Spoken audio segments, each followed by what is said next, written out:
friends, hello and welcome back. Hope everyone's having a lovely day. So season 2 Amongst Us, chapter 1, I was gonna say chapter 2, chapter 1, season 2 of the Affinities, and we are looking at all 89 overalls right now. So definitely a lot of players to choose from. Definitely hey, who do we pick up? Where are we going? What direction? Couple things here.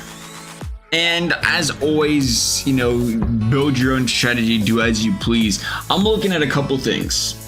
First of all, they're all 89 overalls, right? Everybody's an 89, so it's going to be very difficult to get a good hitting double diamond at an 89 overall. Now, there are some double diamonds, but to get the good hitting ones, it's going to be tough. So for me, I'm thinking I might have to sacrifice the double diamond. Still be nice if you can get a silver or gold fielder, but probably have to sacrifice that. The odds of getting like a 95 across the board type of 95, 95, 95, 95 in the power type of situation with the contact, again, very, very unlikely because they're 89 overall. So what I'm looking for here is I'm trying to build a squad that, I'll get a couple balanced guys, of course, but we're going to obtain players from other places, but I'm looking to get a squad that kind of is strong against a certain lefty versus righty, like Frankie Alvarez. I think Alvarez is a good pickup because he's 92 by 95 against the lefties, and then you try to complement that with coming over here to the AL Central and then picking up a guy like Zach Collins, who's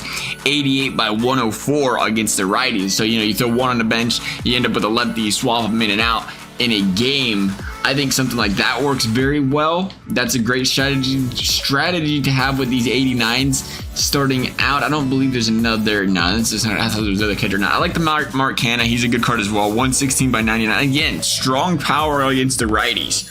Strong contact against the righties. Not so much the lefties.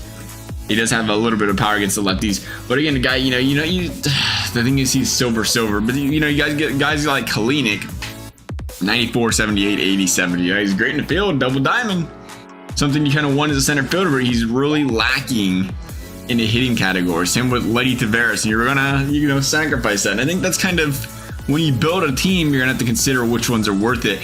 So I think a center fielder of all positions, that's one where it's like, hey, if you can go double diamond, that's an important one to get the double diamond in, because you're not gonna be able to obviously have 8 guys on your bench that are, to play the matchups lefties righties. So you have to play the balance game. Then you look at guys like Letty Tavares. I think you look at the center field position in general, where you say if you can get the double diamond, a guy that covers the most ground out there is one of the most important positions to go out and try to get the double diamond, as opposed to if it's a first baseman or I would even go out and say a catcher, first baseman, catcher, corner outfielders, of course. Corner infielders maybe as much in general. They're not so important. It's still important, but not as important. Ones you can sacrifice there. Garrett Thompson, see again, 2 double golds. Definitely going to avoid guys like that in general. Gavin Lux, diamond gold, pretty solid across the board as Gavin Lux, second baseman. He's a guy that I wouldn't mind it just because he's 97 by 83, 83 by 75 with the gold, but I'd like to get the double diamond if you're going to get a guy that's got the lower hitting, kind of important. If you're going to sacrifice one or the other, you're either going to get strong against one side of the plate, or one sided, left-handed versus right-handed, or you got to go look for the balance as a double diamond. I wouldn't go balance with a gold fielder. Try to make up for whatever a guy can't do at the dish out in the field, of course. Did we go with the NL East? I think that's the one we got. I didn't really like the AL East. AL East seemed kind of weak. Eddie Rosario, pretty balanced card there. Tanner Scott doesn't throw a lot of pitches, so we kind of avoid it. Frankie Alvarez, this is where we started. We can go over all of them, I don't believe. JP Crawford's got the double diamond. An example there, 90, 76, 73. Pretty solid because of the double diamond, but I think you can get 80 pluses with that double diamond. We're looking double diamond, 80 pluses. Robles has got the diamond with the no power. He's got great contact, though. Who would I go over? Was it the Central? I swear we started somewhere around. Was it the Central? It might have been the Central. Jason Hayward, double diamond. Not the biggest offense because of the right field, though. Right field doesn't have speed. Robert Stevenson, former Red legend. I've seen some people on the internet joking about it. It's like, man, half these guys on a team Affinities don't even play for the team they're on. I guess they're right. Josh Hader would have been a nice card, except for the fact that he's a pitcher that is a starting pitcher. Still a lefty, though. How's the control looking? We didn't look at too many pitchers because they're 89s, and it's just... But you have to choose some of them, I guess, because you have to use somebody. Hater, we'll see. You know, he's got the good break. His case per 9's 94. You know, might be a good guy. At least he's against his computer, rake up the XP with the strikeouts and such. Mitch Keller, not so much. Dylan Carlson, there's a... Oh, I thought he was a double diamond. Didn't he already have a double diamond? I thought he did. Probably stay away from him, being that he's not the double Ds. NL West, looking at Merrill Kelly. Merrill Kelly's got 5 pitches to choose from. 14 miles an hour on the drop off between his fastball and his slowest breaking ball. Still not a lot of control there. Probably going to stay away from that.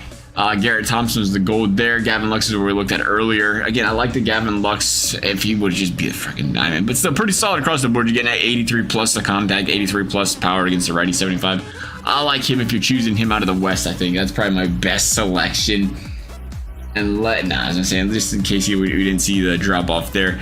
Joey Bart's not terrible. The double diamond as a catcher. Was it the West? I know we didn't go. I feel like we're going crazy right now. I know we should have went in order.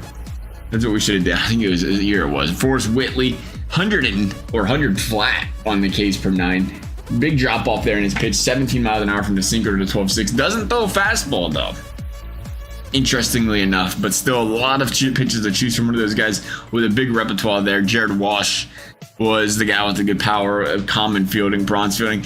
See, that's an example where I feel like, you know, he's hitting a lot of the bases you look for. The only thing is he's so weak against the lefties, because, you know, it's all right to have the bronze first base, and you get a lot of that. You get the good power on both sides. It's the lefties contact that's a problem, but it's still love the pickup here for a righty specialist. You face a lot of righties. If you're good with the PCI, you go ahead and say, all right, we might be able to work with the 50 there. And Makana, otherwise, you know, he's kind of the same situation. You can have one of the same. Makana's a guy that plays 4 positions, so you can kind of move him around. Again, we talked about it earlier. Try to get a center fielder that's probably double diamond, being that the options are so limited when it comes to how many players you're going to have with good hitting stats going on early here.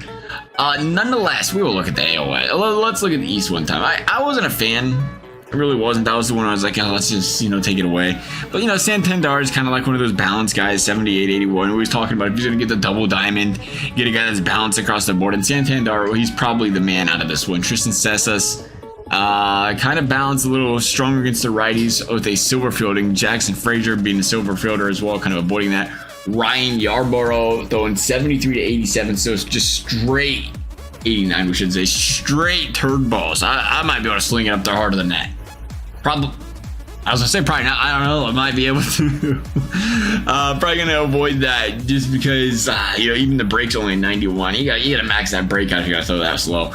And then there is Bo Bichette. Great against the lefties. Power's not there.